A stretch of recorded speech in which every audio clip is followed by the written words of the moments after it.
बरं तुम्हालाही काहीतरी नवीन रेसिपी ट्राय करायची इच्छा आहे का? तर ही रेसिपी तुमच्यासाठी. तर आज आपण बनवणार आहे चिकन पुलाव. त्यासाठी सर्वात पहिले कुकरमध्ये आपण तेजपत्ता, 4-5 मिरच्या, त्यानंतर कांदा या सर्वांना फ्राय करून घेणार आहे. आणि हे सर्व फ्राय झाल्यावरती जिंजर गार्लिक पेस्ट त्यालाही छानपैकी फ्राय होऊन त्याच्यामध्ये आपण पुदिना ॲड करणार आहे. पुदिनाला मिक्स करून घेणार आहे. त्यानंतर टोमॅटो आपण ॲड करणार आहे आणि टोमॅटो ॲड करून थोडंसं नमक घालून त्यालाही आपण छानपैकी फ्राय होऊ देणार आहे.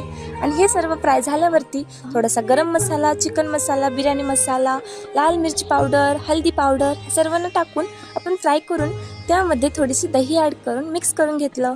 त्यानंतर आपलं शिजवलेलं चिकन ॲड केलं, त्यालाही छान फ्राय होऊ दिलं.